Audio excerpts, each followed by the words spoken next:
അസ്സലാമു അലൈക്കും, welcome back to my channel. അപ്പോൾ ഇന്ന് ഞാൻ മാങ്ങ വെച്ചിട്ടുള്ള റെസിപ്പിയാണ് ചെയ്യുന്നത്. എല്ലാവർക്കും ഇഷ്ടമുള്ള സാധനമാണ് ഐസ്ക്രീം. ഇപ്പോൾ മാംഗോ ഐസ്ക്രീമാണ് ഞാൻ ഇന്ന് ഉണ്ടാക്കുന്നത്. നമുക്ക് വീട്ടിൽ തന്നെ എളുപ്പത്തിൽ ഉണ്ടാക്കിയെടുക്കാം. ഇപ്പോൾ മാംഗോൻ്റെ സീസണും ആണ്. എല്ലാ ടൈപ്പും മാംഗോ നമുക്ക് അവൈലബിൾ ആണ്. അപ്പം ഞാൻ 2 മാങ്ങ കട്ട് ചെയ്തിട്ട് മിക്സിഡ് ജാറിലേക്ക് ഇട്ട് കൊടുത്തിട്ടുണ്ട്. അപ്പോൾ അത്യാവശ്യം മധുരമുള്ള മാങ്ങയാണിത്. നന്നായിട്ട് ഇതൊന്ന് അരച്ചെടുത്തിട്ട് വരാം. അപ്പോൾ ഇതാ നല്ലപോലെ അടിച്ചെടുത്തിട്ടുണ്ട്. ഇനി ഇത് നമുക്ക് മാറ്റി വെക്കാം.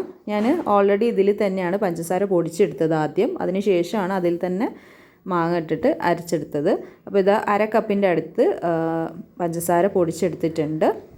പിന്നെ വിപ്പിംഗ് ക്രീം എടുത്തിരിക്കുന്നത് ഒരു 1/4 കപ്പിൻ്റെ അടുത്താണ്. അപ്പോൾ 1/4 കപ്പ് എടുത്തിട്ടുണ്ട്. ഇനി ഇത് നന്നായിട്ടൊന്ന് ബീറ്റ് ചെയ്തെടുക്കാം. വിപ്പിംഗ് ക്രീമും കുറച്ച് മധുരമുള്ള ഇതാണ്. അതുകൊണ്ട് ഞാൻ ഒരുപാട് മധുരം ആഡ് ചെയ്യുന്നില്ല. മധുരം നമുക്ക് വേണമെങ്കിൽ കൂടുതലും കുറച്ചിട്ടൊക്കെ എടുക്കാം.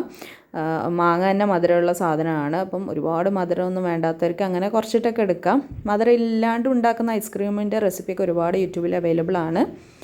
അപ്പം ഒന്ന് ജസ്റ്റ് അടിച്ചെടുത്തതിന് ശേഷം ഞാൻ പഞ്ചസാര പൊടിച്ചത് കൂടി ഇതിലേക്ക് ആഡ് ചെയ്ത് കൊടുക്കുന്നുണ്ട്. കുറച്ചായിട്ട് ആഡ് ചെയ്തിട്ട് നന്നായിട്ട് നമുക്കൊന്ന് ബീറ്റ് ചെയ്തെടുക്കാം. നമ്മൾ കേക്കിനൊക്കെ ചെയ്യുന്ന പോലെ അത്രയ്ക്ക് സ്റ്റിഫ് പീക്സ് ഒന്നും ആക്കണ്ട.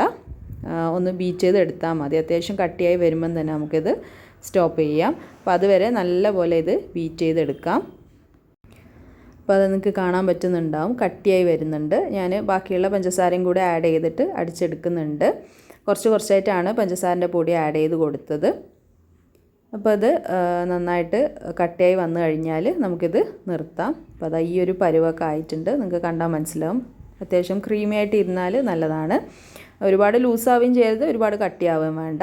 അപ്പോൾ അത് നന്നായിട്ട് റെഡിയായി കഴിഞ്ഞാൽ ഇതിലേക്ക് മാംഗോൻ്റെ പൾപ്പ് നമുക്ക് ആഡ് ചെയ്ത് കൊടുക്കാം. ഞാനത് മുഴുവനായിട്ട് ആഡ് ചെയ്ത് കൊടുക്കുന്നുണ്ട്. എന്നിട്ട് നന്നായിട്ടൊന്ന് മിക്സ് ചെയ്തതിന് ശേഷം ഇതേപോലെ ബീറ്റ് ചെയ്തെടുക്കാം. ജസ്റ്റ് ഒന്ന് ബീറ്റ് ചെയ്താൽ മതി. മാംഗോൻ്റെ പൾപ്പ് ആഡ് ചെയ്താൽ ബീറ്റ് ചെയ്യുന്നില്ലെങ്കിൽ നമുക്ക് സ്പാച്ചുല വെച്ചിട്ടോ സ്പൂൺ വെച്ചിട്ടൊക്കെ ഒന്ന് ജസ്റ്റ് മിക്സ് ചെയ്തെടുത്താൽ മതി. ഒരുപാട് ബീറ്റ് ചെയ്യാനും പാടില്ല. ബീറ്റ് ചെയ്തെടുക്കുകയാണെങ്കിൽ മാംഗോൻ്റെ പൾപ്പ് ആഡ് ചെയ്തതിന് ശേഷം എന്നിട്ട് നന്നായിട്ട് മിക്സ് ചെയ്തതിന് ശേഷം ഞാൻ ഇതിലേക്ക് ഒരു മാംഗോൻ്റെ പീസസ് കട്ട് ചെയ്തെടുത്തിട്ട് ഇതിലേക്ക് ആഡ് ചെയ്ത് കൊടുത്തിട്ടുണ്ട്. അപ്പോൾ അത് കുറച്ച് മേലയിൽ ഇങ്ങനെ ഡെക്കറേറ്റ് ചെയ്യാൻ വേണ്ടി ഇട്ട് കൊടുത്താണ്. പിന്നെ കഴിക്കുമ്പോൾ കടിക്കാൻ ഇഷ്ടമുള്ളവർക്ക് അങ്ങനെ ആഡ് ചെയ്യാം, നിർബന്ധമൊന്നുമില്ല. അപ്പോൾ നന്നായിട്ടൊന്ന് മിക്സ് ചെയ്ത് കൊടുത്തിട്ടുണ്ട്. എന്നിട്ട് ക്ലിംഗ് റാപ്പ് വെച്ചിട്ട് നന്നായിട്ടൊന്ന് കവർ ചെയ്ത് കൊടുക്കാം. എന്നിട്ടൊരു 8 മണിക്കൂറൊക്കെ ഫ്രീസറിൽ വെച്ചിട്ട് തണുപ്പിച്ചെടുത്താൽ മതി. ഞാനിതൊരു ഉച്ചയ്ക്ക് 1 മണിയൊക്കെ ആകുമ്പോഴാണ് ഫ്രീസറിലേക്ക് വെക്കുന്നത്. ഇപ്പോൾ രാത്രി എടുക്കാമെന്നുള്ളൊരിതിലാണ്. അപ്പോൾ ഒരുപാട് 8 മണിക്കൂറൊക്കെ ആവുന്നേ ഉള്ളൂ. ആ സമയമായപ്പോൾ തന്നെ മോനി കഴിക്കാൻ വേണമെന്ന് നിർബന്ധം പറഞ്ഞിട്ട് ഞാൻ വേഗം തന്നെ ഫ്രീസറിൽ നിന്ന് എടുത്തു. എനിക്ക് തോന്നുന്നു ഒരു 8 മണിയൊക്കെ കഴിഞ്ഞപ്പോഴാണ് ഫ്രീസറിൽ നിന്ന് എടുത്തത്. അപ്പോൾ അത്യാവശ്യം കുഴപ്പമില്ലാത്ത രീതിയിൽ സെറ്റായിട്ടുണ്ടായിരുന്നു. അങ്ങനെ ഫ്രീസറിൽ നിന്ന് എടുത്തിട്ടുണ്ട്. അപ്പോൾ അതാ നിങ്ങൾക്ക് കാണാൻ പറ്റുന്നുണ്ടാവും, നല്ലപോലെ സെറ്റായിട്ടുണ്ട്. അത്യാവശ്യം കുഴപ്പമില്ലാതെ മുകളിലൊക്കെ നല്ലപോലെ സെറ്റായിട്ടുണ്ട്. ഇനി നമുക്കിത് സ്കൂപ്പ് ചെയ്തെടുക്കാം.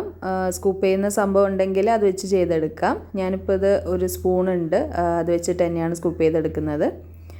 അപ്പോൾ നിങ്ങൾക്ക് കാണാൻ പറ്റുന്നുണ്ടാവും, നല്ല അടിപൊളിയായിട്ട് വന്നിട്ടുണ്ട്. മാംഗോൻ്റെ ചങ്ക്സ് ഉള്ളതുകൊണ്ട് കുറച്ച് ബുദ്ധിമുട്ടുണ്ട് അതിൽ നിന്ന് ഇളക്കിയെടുക്കാൻ. അപ്പോൾ ഇതേപോലെ സ്കൂപ്പ് ചെയ്ത് എടുത്തിട്ടുണ്ട്. അടിപൊളി ടേസ്റ്റാണ്. മധുരമൊക്കെ പാകത്തിനുണ്ടായിരുന്നു. അപ്പോൾ നിങ്ങളെല്ലാവരും വീട്ടിൽ ഇതൊന്ന് ട്രൈ ചെയ്ത് നോക്കുക. പെട്ടെന്ന് തന്നെ ഉണ്ടാക്കിയെടുക്കാം. അടുത്ത വീഡിയോ ആയിട്ട് കാണുന്നവരെ താങ്ക് യു ഫോർ വാച്ചിങ്.